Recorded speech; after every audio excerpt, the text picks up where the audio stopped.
Hey guys, welcome back to RPO Restorations. Today, we'll be talking about an engine family that GM definitely got their money's worth out of.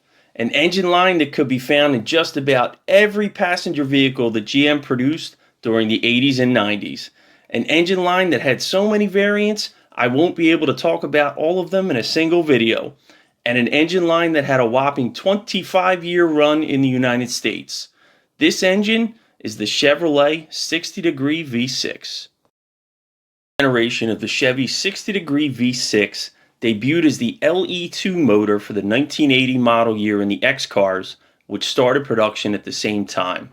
They were a new design with a cast iron block and heads, specifically designed to be transversely mounted in front-wheel drive vehicles. They featured a 3.5-inch bore and a 2.99-inch stroke with a 9.5 to 1 compression ratio. They were rated at 115 horsepower and 135 foot-pounds of torque. These engines also found their way into a few of the front-wheel drive A-body cars like the Chevy Celebrity, Cutlass Sierra, Pontiac 6000, and Buick Century. GM also produced a high-performance variant of the first-generation 60-degree V6, the LH7 version, rated at 135 horsepower, was used in the performance X bodies like the Citation X11, Omega SX, and T-Type Skylark. It could also be found in the Pontiac 6000 STE and a few other cars. This engine will be updated with multi-port fuel injection in 1985 and renamed the L44 when its use was expanded to the Pontiac Fiero. The base LE2 motor would also receive fuel injection this year, being renamed the LB6 engine, when its output was bumped to 130 horsepower. An LG6 variant was also produced with throttle body injection, finding its way into a few minivans.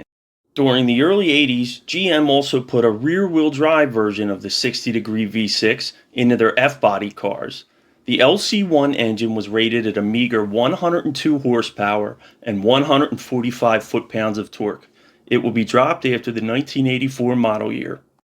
These rear-wheel drive V6s could also be found in the Chevy S10 and GMC S15 trucks of the era, featuring a mix of carburetors and throttle body fuel injection. They could be found in the compact truck line through 1993.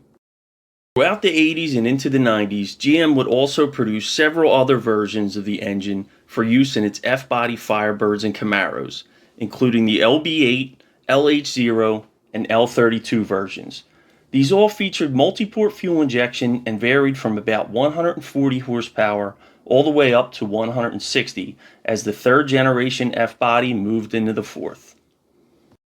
The second generation of the GM 60-degree V6 debuted for the 1987 model year, keeping the same 2.8-liter displacement, this time with a cast iron block and aluminum heads.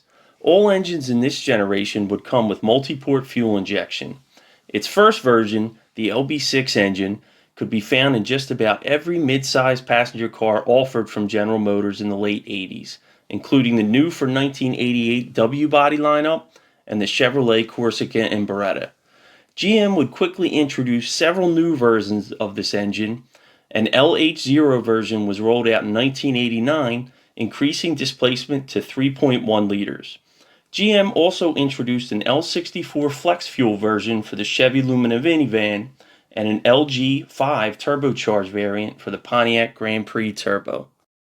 The turbocharged version was produced in conjunction with McLaren and was used in the 1989 through 1990 Turbo Grand Prix. They produced 205 horsepower and 225 foot-pounds of torque. They were discontinued for the 1991 model year in favor of the next variant on our list. GM introduced the LQ1 variant of the engine, displacing 3.4 liters and featuring a twin dual-cam design with twin-port fuel injection. It made around 200 horsepower depending on the application. They were used exclusively in the new W-body platform and could be found in the 1991 to 1996 Chevy Lumina, Pontiac Grand Prix, Oldsmobile Cutlass Supreme, and in the 1995 to 1997 front-wheel drive Monte Carlo. In 1994, these engines were upgraded with multi-port fuel injection. In 1996, the heads saw a redesign for better flow.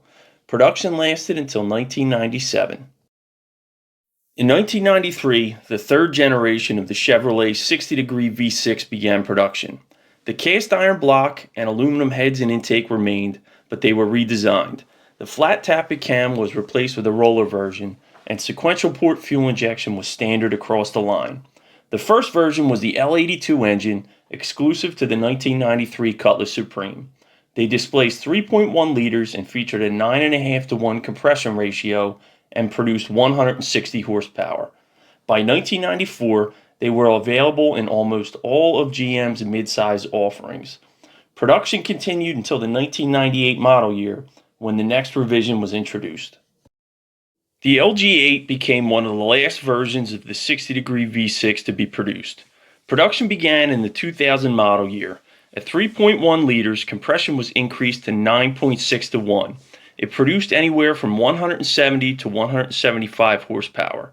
These were available in the Buick Century, Chevrolet Malibu and Lumina, and the Pontiac Grand Prix through the early 2000s.